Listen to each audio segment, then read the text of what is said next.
everybody, this is Pretty from It's a Pretty World. Welcome to my channel. Today I'm using these ink cubes from Rubbernecker. These are called the Color Fuse ink cubes and they're beautiful colors, and we're going to create some background patterns for our cards just using these ink cubes. Now these ink cubes are progressive color. What I mean by that is they're already paired in 4 different shades of each hue. In this case it's an aqua, and you can see it's from the lightest to the darkest. And what I like about these ink cubes is really the size of these inks, because it's easy to stamp, easy to ink up your stamps using this ink cubes, especially if it is smaller stamp sets and stuff like that. It's nice that you can take the ink pad to the stamp versus the other way. So what I'm going to do is I'm going to start creating some patterns. So the first card we're going to do is create this little monster bash, and I'm using this stamp called the Monster Group stamp, and I've already gone ahead and stamped the image using a Copic marker, Copic friendly ink. Now the video itself, actually it's only to showcase the way of making patterns using this ink cube. So I'm not going to really show how I made the card completely, but I'll walk you through every one of them as we progress. So I'm starting off by selecting 5 different shades of colors. So I'm kind of going in a rainbow order: so the violets, the aquas, the green, the blue, yellow, and the coral color. And then I'm choosing the lightest of the 4 inks, and then my idea is to create as if there are these light sources falling down from the top onto these monsters, like as if they're on a stage or someplace where it's very bright and lit up, making this as a happy birthday card. So I'm creating these monsters standing there, and they are all taking a picture to send it to their friend to say, hey, we're missing you, and it's your happy, and we want to wish you a happy birthday.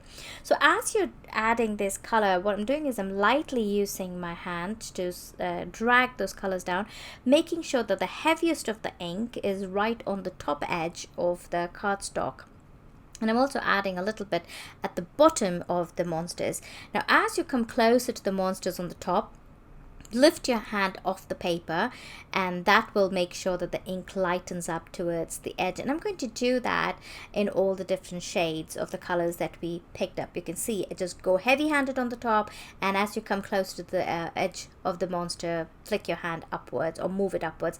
And even if you get a little bit of color onto those monsters, it's perfectly fine, because we'll be coloring it using alcohol markers, and they will all color. And my markers had no problem going over these inks. I didn't see any ink pad coming onto my marker or anything like that. It was perfectly fine. So anyway, so now that I'm all done, and here is actually the finished card, and I want to show you what I did is I went ahead and colored all the monsters using my Copic markers, and then once I was done, I created a floor where they could stand. So the floor is basically a grayish color, gray shades of markers, and I went over the ink that we laid, and when I put that ink marker over that ink, that streak of ink that we laid under the monsters, almost looked like the shadow of the lights were falling onto that hard surface. And then I wanted to create some bokeh effect behind these monsters, because for all those lights they had to be glistening of those lights. So all I did is I took this white pigment ink, any white pigment ink will do, and I took this sponge dauber and I just daubed away some white dots all over the surface. And then the stick that I showed you, I think it's called a fantastic stick or something. It has a tiny dauber in the tip of it, and then it's a dauber, and it easily cleans off onto a tissue or a cloth. And what I'm going to do is I'm just cleaning it up here, and then I'm going to again daub that that edge onto my white ink pad, and I'm going to just make circles using that. And the advantage to that is that I can create any size circles that I want, smaller, larger, whatever size. So I'm dipping that same white pigment ink, and I'm laying that circles all over the background that we created. And once I'm done with the white pigment ink, I'm also going to take the colors that we used to create the streaks or to create those light effects. I'm going to take the same colors again, and wherever I laid coral, I'm going to lay coral circles. I'm going to create coral circles, and wherever I laid the yellow, the green, so whatever the color was in the bag, I used to make the circle using this stick right over that, and that created that bokeh effect, showing that there was glistening of the yellow lights and then all the other beautiful colors from the other colorful lights that were in the background. And really this card looked so beautiful in real life. I'm hoping that the picture in the end will do justice to the card, really. And then when you're laying those dots, you want to make sure that you're laying the dots only towards the end of the wall, the background, and that you don't put those dots on the floor where they're standing, because you don't want the bokeh effect on that surface at the bottom, because the lights are behind them and not under them. And so once I was done with all that coloring, I added some googly eyes to a few of the monsters, but for some of them I didn't have a larger googly eye, so I created some by just adding some Nuvo crystal drops in white color first, and then I added a black dot inside the wet white Nuvo crystal drop, and that created a googly eye kind of a thing, but it wouldn't shake obviously, but these are monsters. They don't really have, all eyes are not similar. Some of them were googly and some of them were stationary, so there you go. And that's how I created the eye. If you tap it down, it flattens up a little bit and you can see the effect. And then the sentiment that I used is called the Frases on Espanol, which I think means phrases in Spanish, and I just added that onto, and I wanted to show you that they do have Spanish phrases sentiments on Rubbernecker store as well. For my second card, what I did was, sorry, I didn't tell you that there was a finished look to the previous card. For the second card, what I did is I started off with another, that's Navy saying hi. I started off with another white panel, and this time I wanted it to have an abstract background. So I took two coral shades of colors, the lighter and a little darker shade, and then one, yellow or orange, it's like a mid-orange yellow color cube, and then I just started laying the stripes, or I just started streaking using laying this ink cube in just adding lines randomly. And you want to move faster. If you overthink it gets all over it doesn't work. So move faster, add those stripes wherever you want, and then add some horizontal, some vertical stripes, and then also add a few yellow in between those pinks that you have added, the darker and the lighter pink. And that pretty much it is. I mean, you can really create any pattern using this abstract method. You can really be abstract about it. So once I was all done, all I did was I took this Blossoms and Spring floral stamp set and I stamped it onto vellum with gold embossing powder, and then I fussy cut it and I just adhered them onto that panel directly. And that sentiment Amor is also from that same Spanish phrases sentiment that I showed you earlier, that I talked about earlier. And here is the finished look of that card, and let's move on. For the third card, I created a pixel kind of a background. We'll talk about it as we move forward. And I used this 4 shades of aqua color, and I took advantage of two things. One is that they were already the colors that I wanted. They were all in a perfect pair, in a blend. And then also I took advantage of the shape of the cube itself, the square shape of the cube, and that came very handy. So I started off with the darkest color by laying them directly. So you're stamping using this ink pad, so just lay it directly onto the paper. It's not going to be smooth, there would be texture in it, and it's absolutely fine. It adds to the charm of the background. So once I was done adding the darkest, now it was time to lay the next color. And what I'm doing is I'm coming from the darkest to the center, and it's going to go lighter. I'm going to continue inking using these stamp cubes.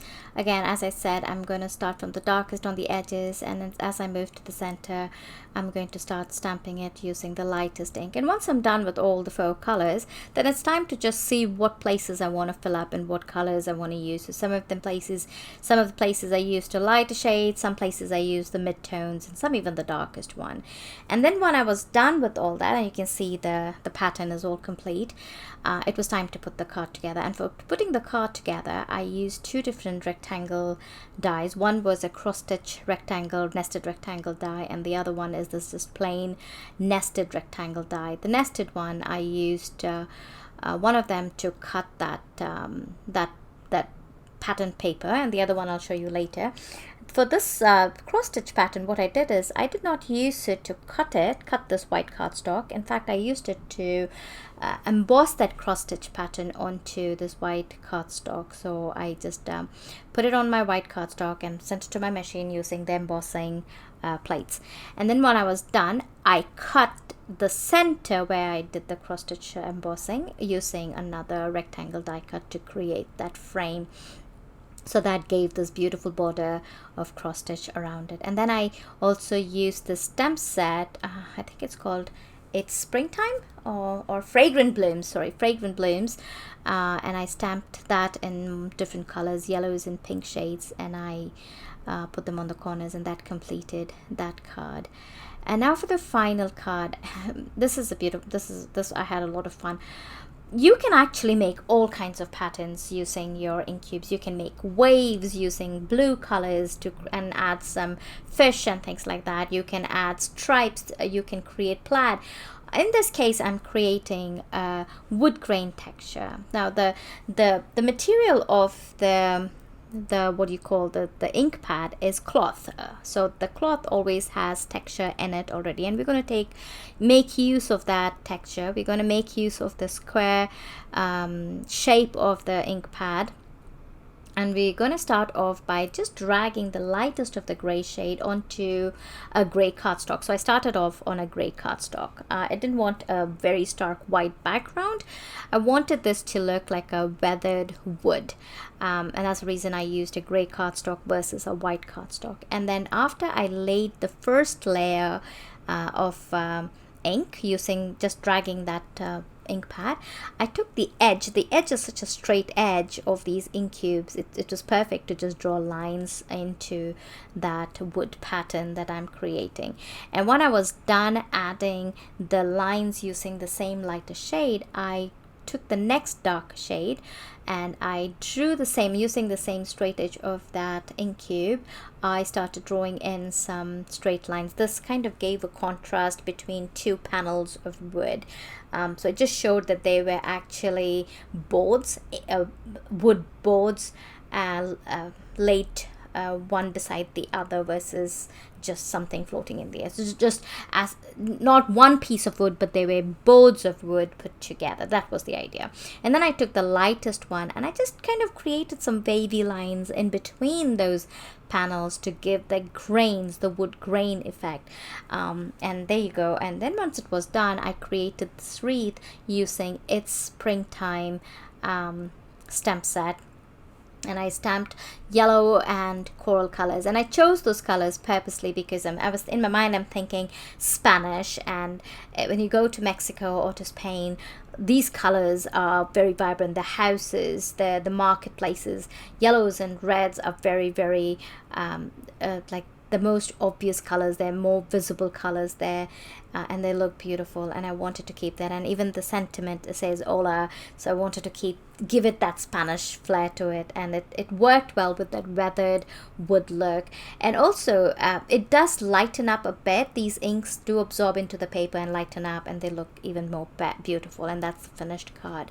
And here is a look of all the 4 cards that I created, and I really, really hope that you will make use of those ink cubes and create patterns of your liking. And I will see you next time. Give me a thumbs up if you like this video. Subscribe to my channel. See you. Bye bye.